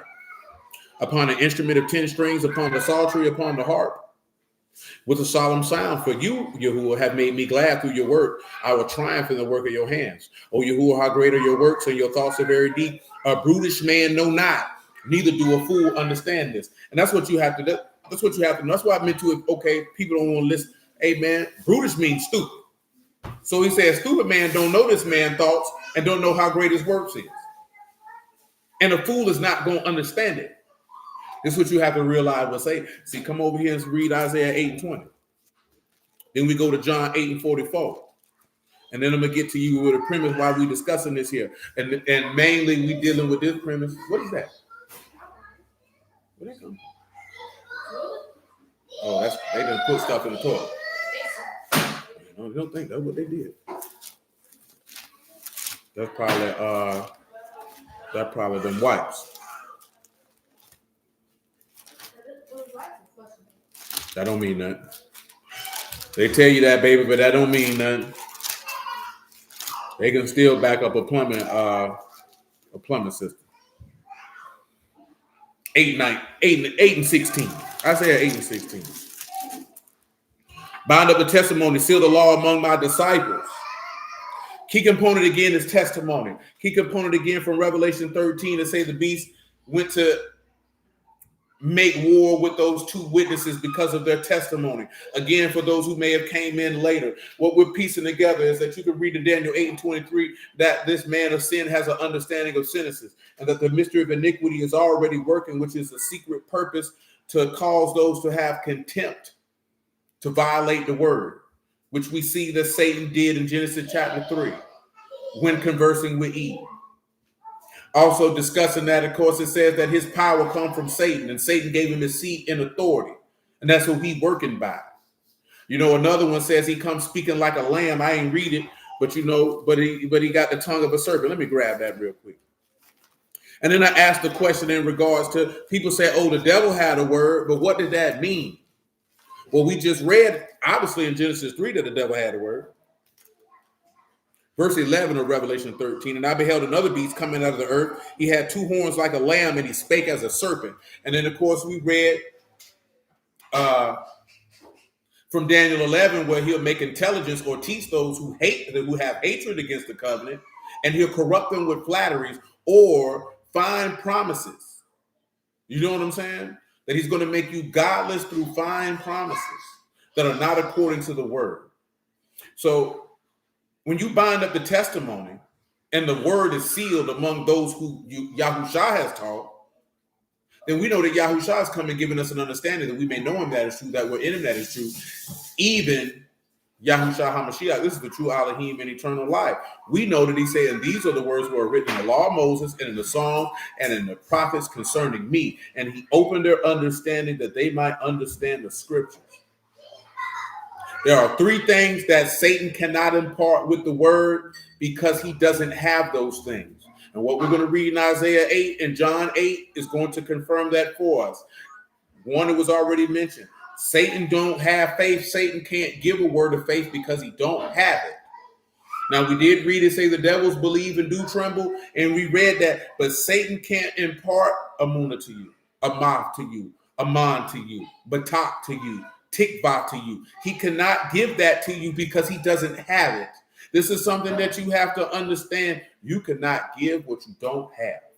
If you don't have faith, you can't give a word of faith. If you don't have wisdom, you can't give a word of wisdom. If you don't have understanding, you can't give understanding. If you don't have strength, you can't give strength. Just like if you ain't got no money, you can't give nobody no money. This is why Yahushua told Peter, when you converted, strengthen your brethren. Because those of us that are strong ought to support the weak. Well, if both of us weak, I can't support you because I don't have the strength to do it. This is simple. You know what I'm saying? And just because you know some word don't mean you have a word of faith. Just because you know some word don't mean you have wisdom. Just because you know some word don't mean you have understanding. Because I understand the premise of why people say that Satan know the word. Satan know the word just enough to deceive you with it. And if you pay attention to every time, because it's really only two instances when he come to somebody with some words. He trying to tempt you according to whatever weakness you have at that particular time. You know what I'm saying? 1 Timothy 1 and 4. Let's take a look at it, blood. I already know what it say, but let's take a look at it. 1 Timothy 1 and 3. And then I besought you to abide still at Ephesians, when I went into Macedonia, that you might charge some that they teach no other doctrine, neither give heed to fables and endless genealogies, would minister questions rather than godly edifying, which is in faith, so do. Remember, edifying means to build up. Satan can never give you godly edifying because he has no desire to build you up. That's not his objective.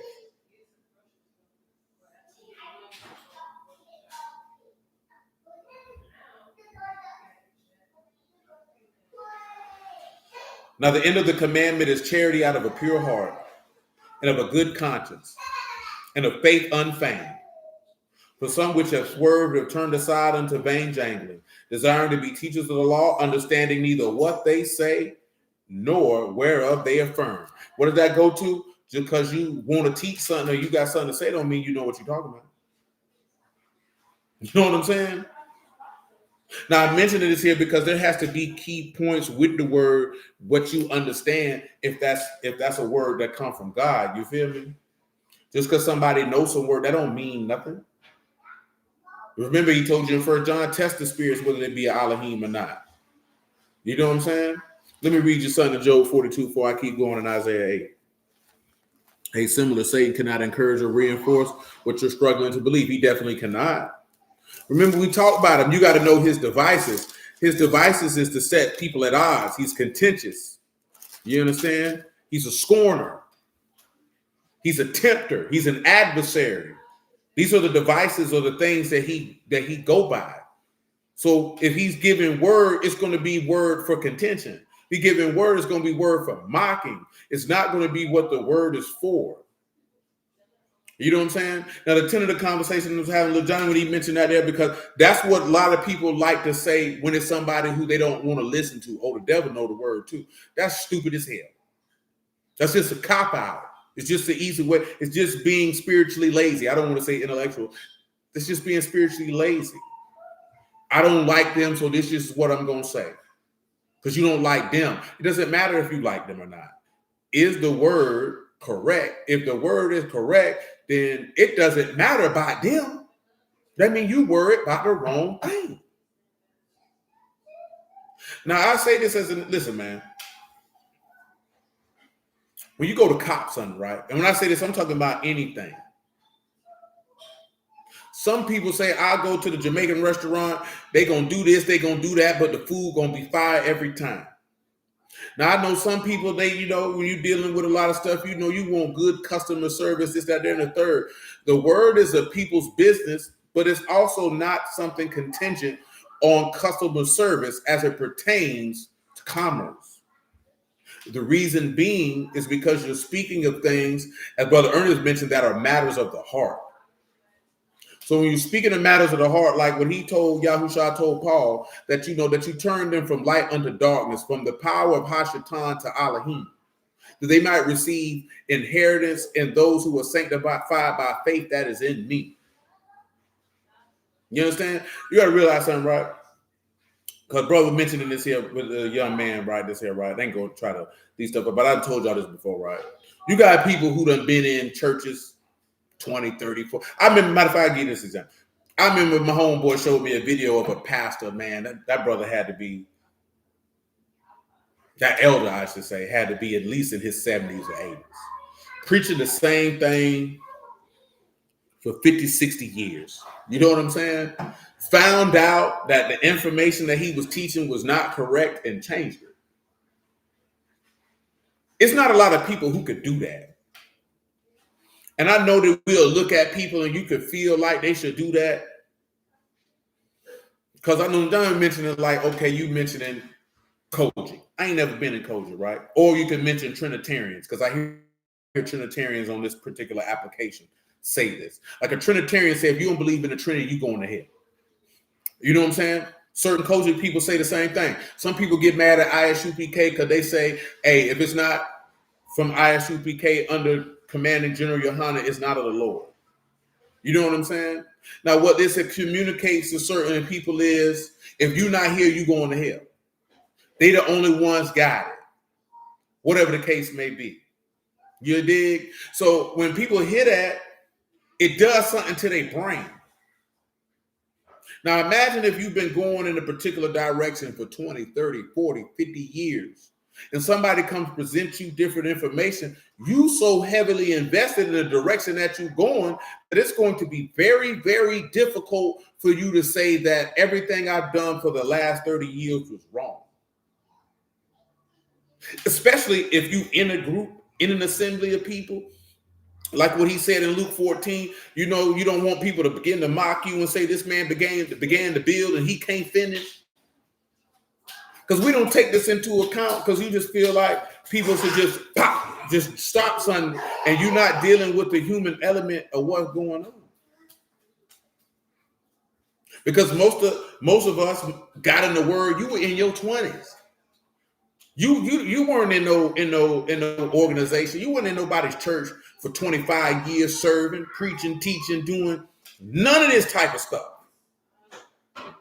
To be 50, 55 years old and you find out everything you've been doing since you were 23 was wrong. And you think this person just gonna stop and spin on a dime. They probably not gonna do that. Or it's gonna be a very difficult thing, reason being because now their reality has been shaken. You know what I'm saying? And that's a very scary thing for a lot of people.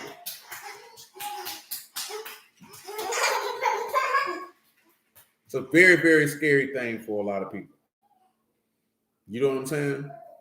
You have to take that into account. That's a serious thing. That's why you've seen it was difficult for a lot of them in the Gospels to get along with what the Lord was talking about.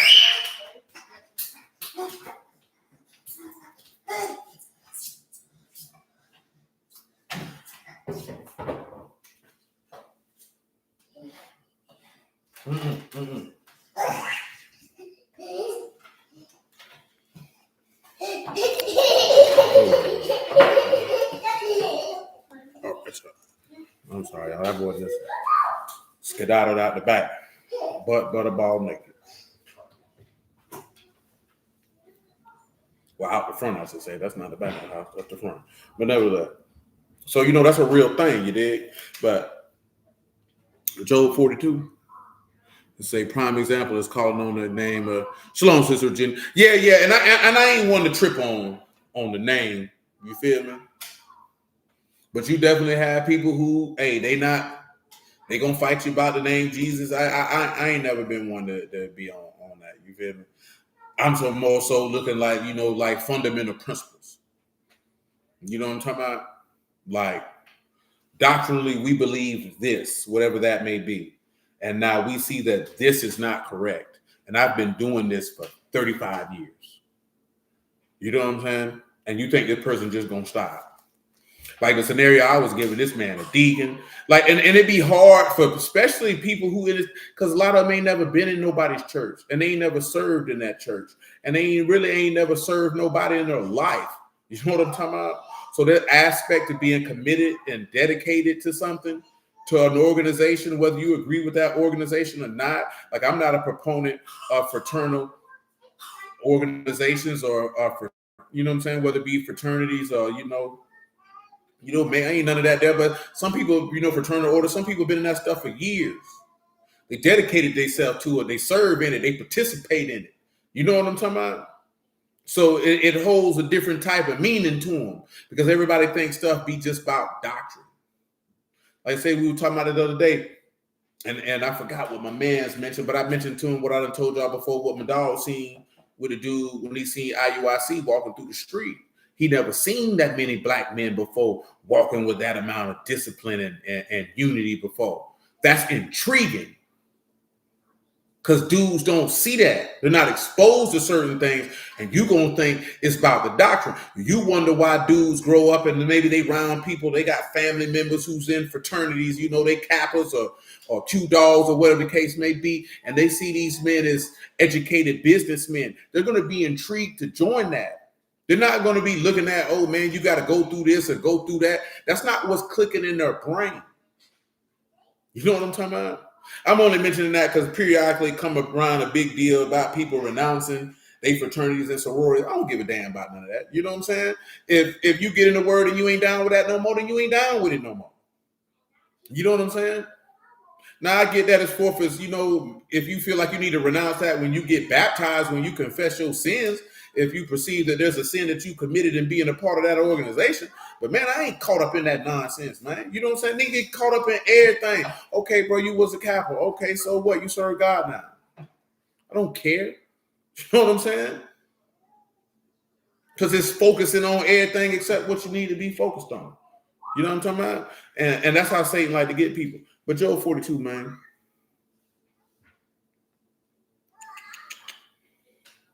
Verse 4. I hear, I beseech you, and I will speak, I will demand of you, and declare you unto me. I've heard of you by the hearing of the ear, but now my eyes see. Remember, because faith come by hearing, and hearing come by the word. You feel me? So, in the same way he says, as the tongue tasteth meat, you got to try the words.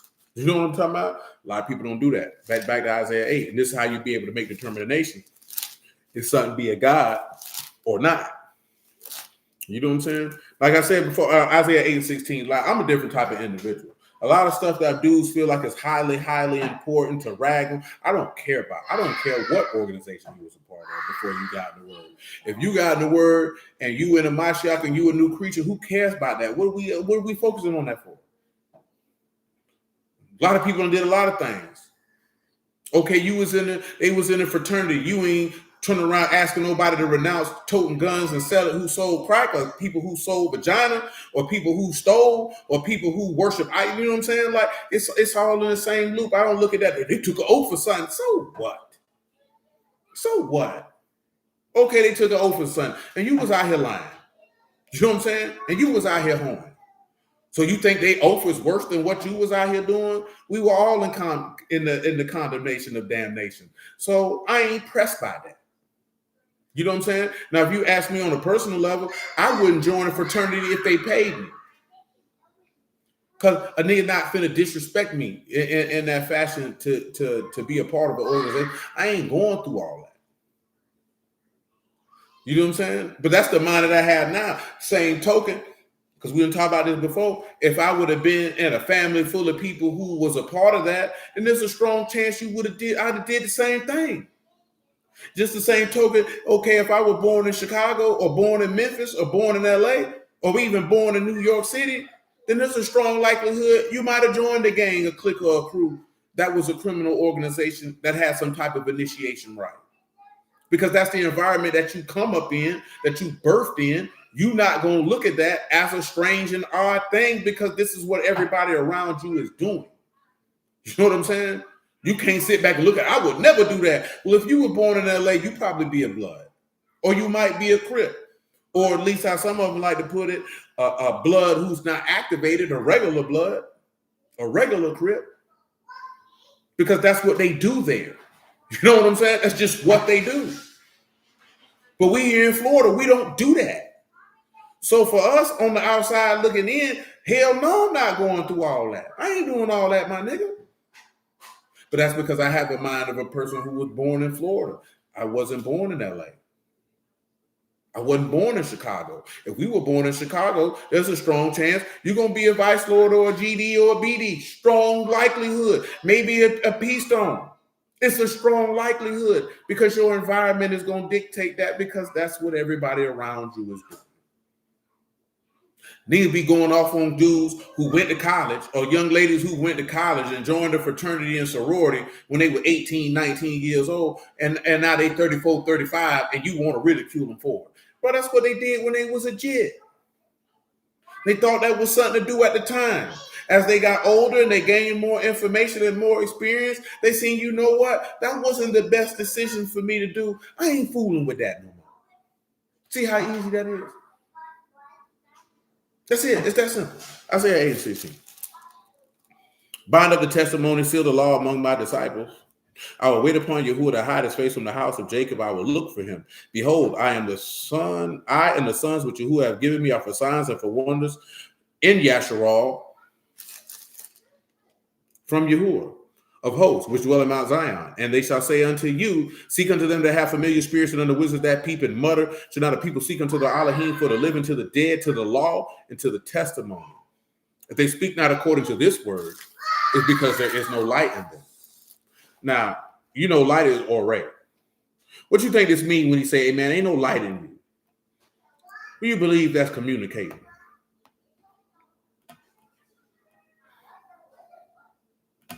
He said, ain't no light in you, blood. What does that mean? Light in this instance is Shakar, which is the dawn, the day spring. I guess you know what that's going to take you to.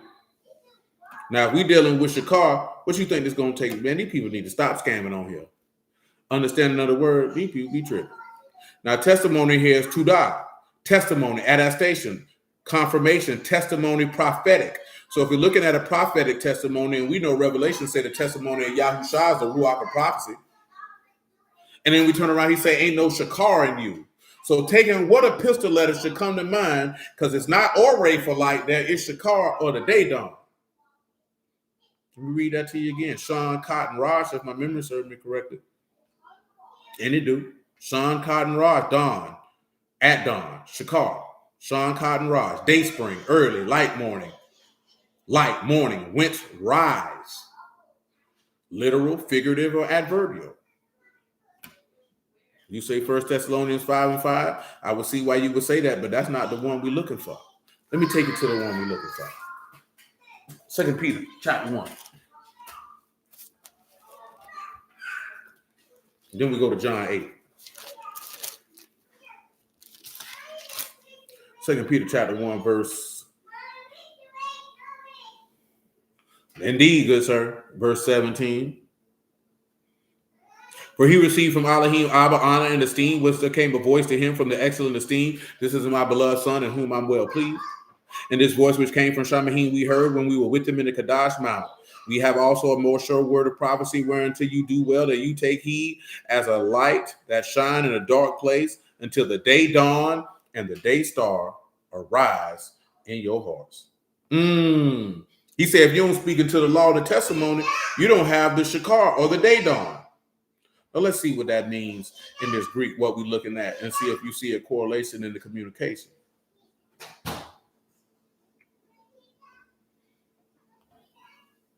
Let's look at day dawn. Here you have Hemera, which is day, the day used, the natural day in the daytime. The day regarded as the time from abstaining from indulgence, vice, crime, because of acts of that sort are perpetuated in the night or the darkness.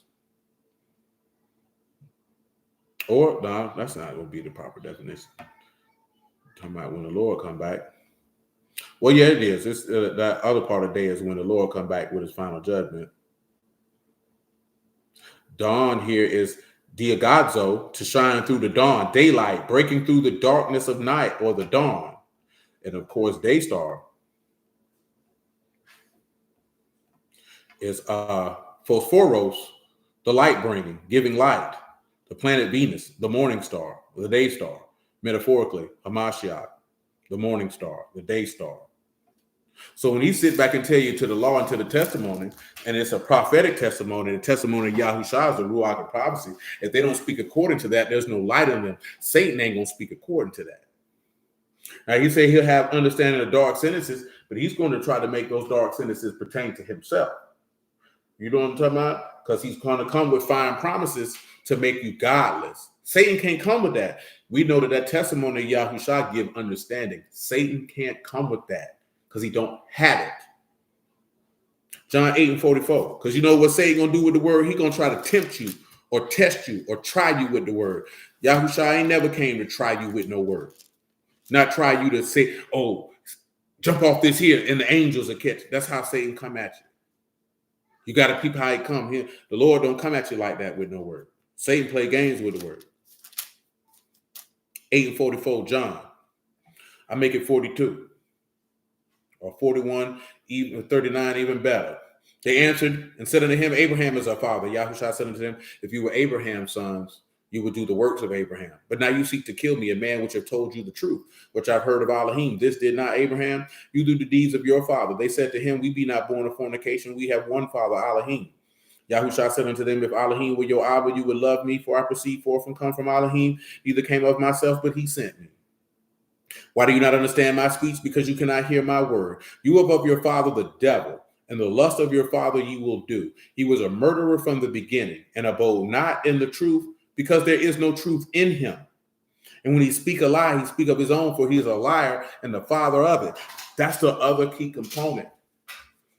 The adversary never abided in any Amah, any Aman, any Amuna. No steadfastness, no fidelity, no faithfulness, no righteousness, no nothing. He never abode in it, and it ain't in him. So if he never abode in it and it ain't in him, then he can't communicate that. You understand? That's what you have to be able to understand. He can't communicate that. This is a way so that the beast don't get you, because that's how a lot of people gonna get God. That's how a lot of people gonna get God. Because people just make that blanket statement. Oh, the devil know the word. That don't mean nothing. So now I'm mentioning this here because now we go back to 2 Corinthians 11. And prayerfully, maybe that gives more understanding of what's being communicated, what we read out of here the other day. 2 Corinthians 11 and 13. For such are false apostles, deceitful workers, transforming themselves into the apostles of Hamashiach. So again, we're going to look at this by definition.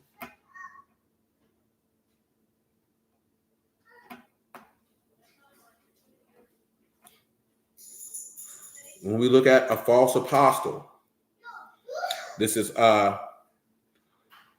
Sehu the Apostolos, a false apostle, one who falsely claims to be an ambassador of Hamashiach, a spurious apostle, a pretended preacher, a false teacher.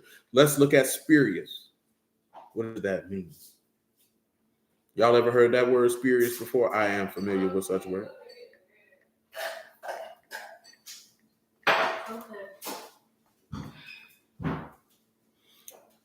It means false or fake.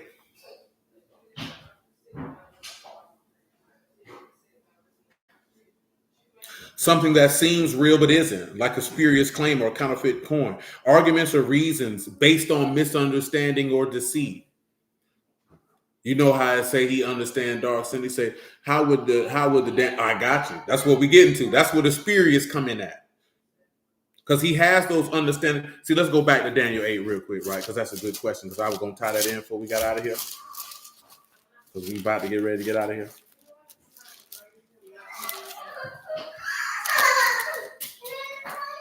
When you look at Daniel 8, and it says that he'll have, at 23 specifically, that he'll have understanding of dark sentences. And then when it get in verse 24, he say he shall destroy wonderfully and shall prosper in practice. But then you get to verse 25, it says that he will use craft to prosper. If you remember what craft to prosper in his hand, that's falsehood or deceit. So when we turn around and we look at spurious, which means something that seems real but isn't, that's what he talks about. They're transformed into impostors, but they're not. Arguments or reasons based on misunderstanding or deceit. That's what we see the argument and reasoning that he gave Eve in the garden. It was of deceit. Remember, because there's no truth in him. There's no light in him. So remember, there's no shakar in him. There's no prophetic testimony in him. He don't have it. So that's how he transforming himself into an ambassador of a Mashiach, but he don't have it. Because he has to speak according to the law and to the testimony. If he doesn't speak according to the law, remember the law and the prophets was until John. Now the kingdom of heaven is preached, all men are pressed into it. Satan don't have that. So again, I go back. He can't give you faith. He can't give you wisdom. He can't give you understanding. He's not going to give you the Zadok that comes from faith. Therefore, life can't come from what he's speaking. So that means what he's speaking has to be spurious. It has to be a literal distorting of the word to deceive. Now, I'm going to go back to Daniel 8 and give you some definition of them words up out of that. And then we come back to 2 Corinthians 11. Because we went through all that to get to 2 Corinthians 11 to give a more in-depth thought process into what that we're talking about. Because that's what came to mind. I forgot what them niggas said for that.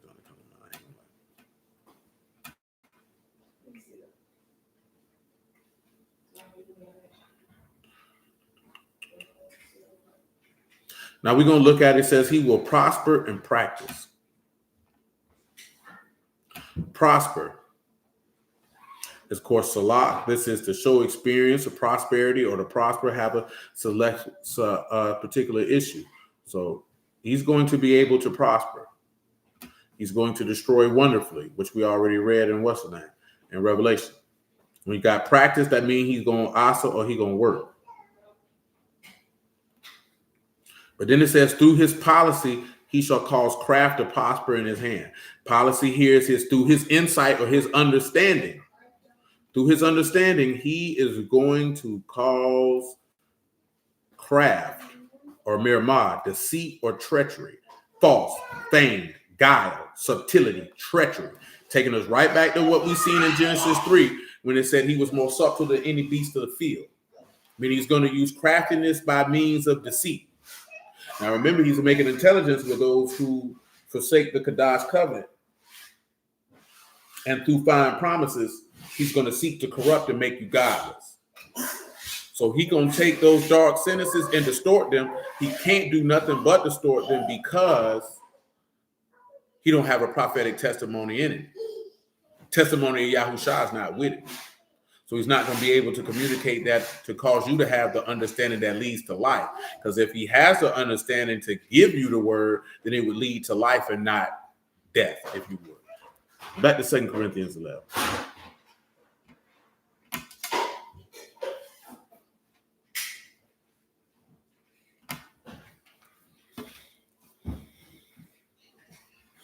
(13) 2 Corinthians 11:13.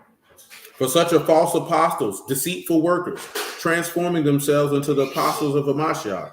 So when you look at a deceitful worker, this is dolios, deceitful, guileful. Workers is agarte, one who does a work or a perpetrator. So, you know, in Jeremiah, it tells you, cursed be he that do the work of Yahuwah deceitfully. Now they're transforming and they're making themselves seem as if they're ambassadors of a Mashiach. That's why we talk about an apostle. An apostle has the testimony of a Mashiach. They're his representative. They're making it seem like they are his representative. And he say, no marvel, for Hashatan himself is transformed into an angel of light. He said, don't be amazed. Transform. Metakatamidzo, to change the figure of, to transform. So he's going to make himself look like light. But remember, there's no light in him. As we read in Isaiah 8:20. If they don't speak according to the law and to the testimony, there is no light in them. There is no light in them. So therefore, even though he transformed himself into an angel of light, there is no light in him. Now, if he is an angel, you know that that's angelos, or a messenger, an envoy, one who was sent, or a messenger from Elohim. Because see where that came in at is because so Johnny asked me this question, I asked y'all the same question. Balak, was he a false prophet? And if you say he was a false prophet, what are you basing that off of? Or Balaam, excuse me. Balaam. Was he a false prophet? And if Balaam was a false prophet, what part of the text are you pointing to say that he was a false prophet?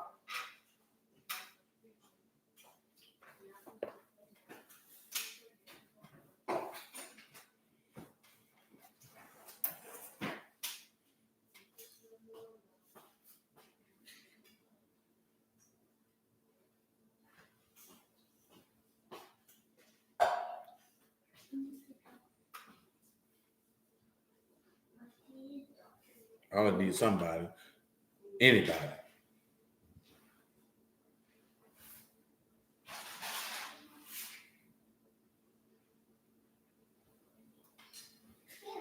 Ain't nobody got no idea. Y'all don't know who Balaam is?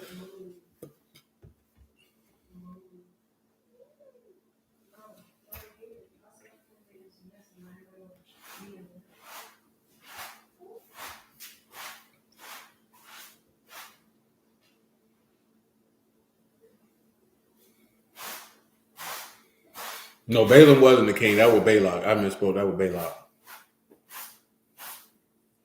You say Jude 1 and 11? Let's take a look at it.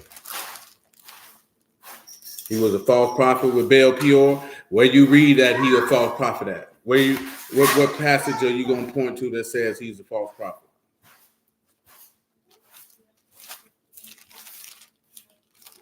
This is the Epistle of Jude. Verse 11. Woe unto them, for they have gone in the way of Cain and ran greedily after the error of Balaam for reward and perished in the gainsaying of Korah. So yes, but I see nothing that say he was a false prophet offhand. Because there isn't a place that says he was a false prophet offhand. Because it don't say that. You know what I'm saying? The text don't say that anywhere. Now you come over here to 2 Peter. What is verse at? I'm looking right at it.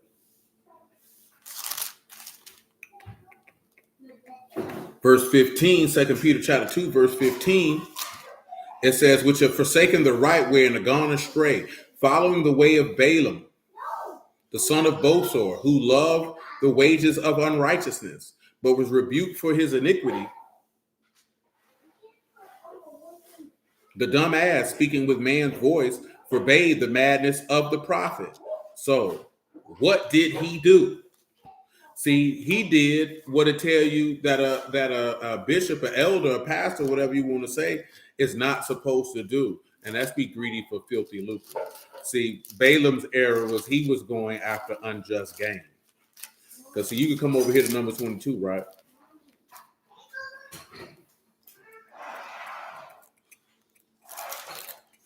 Where's verse at? Verse 5, he sent messengers, therefore, unto Balaam the son of Beor to pt4, which is by the river of the land of the children of his people, to call him, saying, behold, there's a people come out of Egypt. Behold, they cover the face of the earth, and they bide over and come against me. Come now, therefore, I pray you,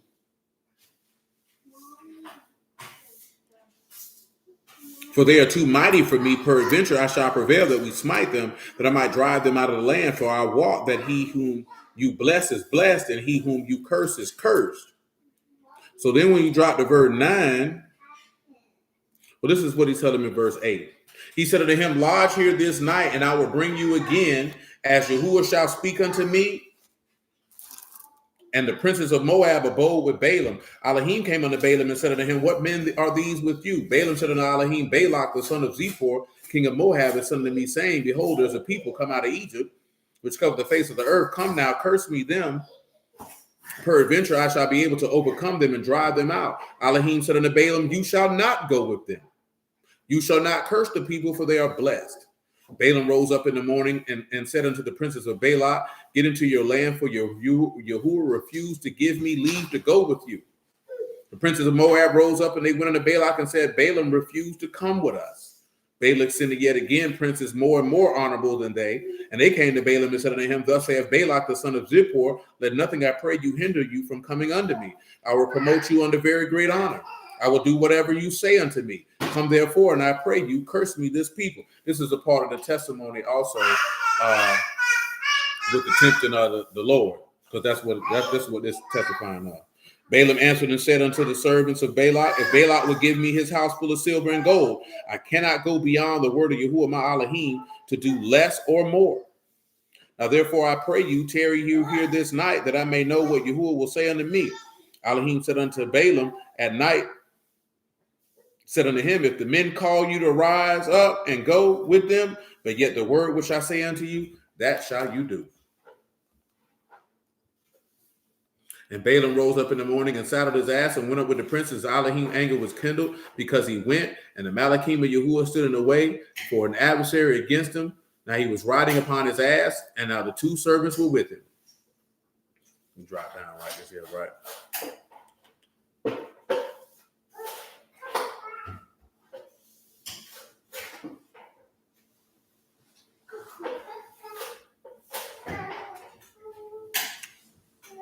We know we didn't go through all that. But nevertheless, that's what he did. Said mentioned it was hard to pick a specific verse. He was out. See, he wasn't really out of pocket the whole chapter. He was out of pocket when he took it behind round now, because he knew he wasn't supposed to go. And he went because he wanted that bread. You know what I'm saying? He never spoke a word outside of what Yahuwah told him to say. He never added to what Yahuwah told him to say. He never took away from what Yahuwah told him to say. You know what I'm saying? And he even gave a testimony of Yahushua, number 24, to go along with it. He never went outside of what the man told him to say. People get it misconstrued. I think that's more so of a Christian thought process. His error is that he went after that filthy lucre. You know what I'm saying? You know what I'm talking about? That's what his error was at. He went after that unjust gain. The same thing you've seen happen to Ben-Hazi with Elisha. That's why he got cursed with leprosy, because he went after that unjust gain. He told you it's a time for vineyards and clothes and gold. It's a time for that. This ain't the time for that. You feel me? But nevertheless, back to 2 Corinthians 11. Verse 14. And no marvel, for Hashatan himself is transformed into a Malachim of light. Therefore, it is no great thing if his ministers are also transformed as the ministers of righteousness, whose end shall be according to their works. So when you look at that, they're turning themselves into something. It's safe to say that Balaam was non-Israelite, but he knew who Yahuwah was beside the children of Israel. Yeah, I can tell you what people he came from. Hold on. Let me tell you what people he came from.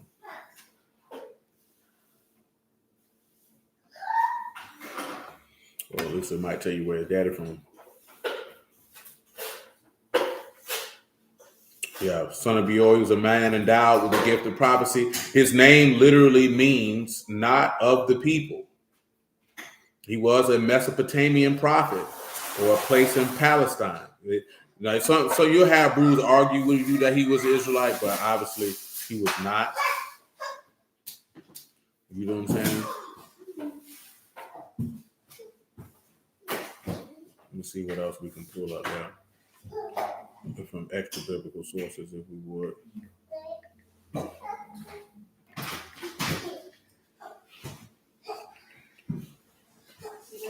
You're definitely a non-Israelite prophet, because you have to remember that even Abimelech was not a prophet. The one in Genesis 20.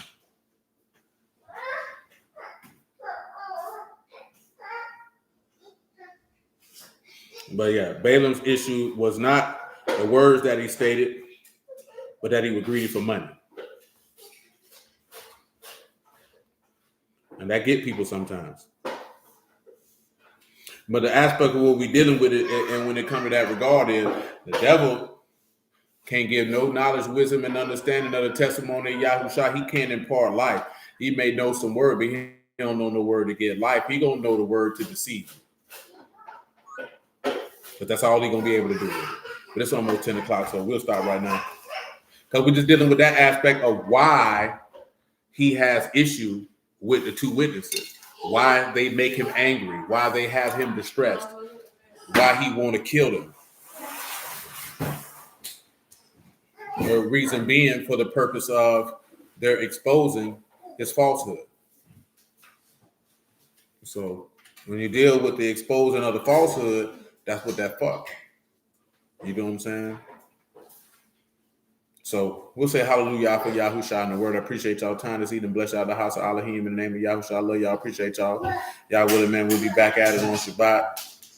I say it's a lot of nuance tied into that, because you got to look at why would the beast be so angry? What testimony are they coming with? They're coming with a testimony. Peace, oh my man. Peace, Joseph, man. No, they're coming with a testimony in regard that shows forth the falseness or the treachery or the deceit or the promises that lead to godliness. Remember, the mystery of iniquity is dealing with the hidden purpose and counsel of contempt and violation of the word. So remember, when it says that there's no light in them if they don't speak to the law and to the testimony, the imparting of the word that Satan is going to have is going to cause you to have contempt in the word. Shalom, Sister Regina, and to violate it. Anything that comes from Elohim is going to cause you to have love for the word and obey it. Peace, Brother Ernest, man. And that's where you get back and you see the difference. That's why people say, oh, Satan know the word, but you have to look at, well, okay, what is the word that they're speaking? Is it causing you to have contempt, to violate it, or is it causing you to have love and obeying it? And that's how you know the difference. You know what I'm saying? Besides what we read in John 7:14 to 16. You know what I'm saying? Like I say, people make blanket statements, but stuff be plain and clear if you just deal with it plain and clear on what's being communicated. You know what I'm talking about? And again, I bless y'all the house of Elohim in the name of Yahushua. Y'all willing, man. We'll be back on Shabbat. And until that time.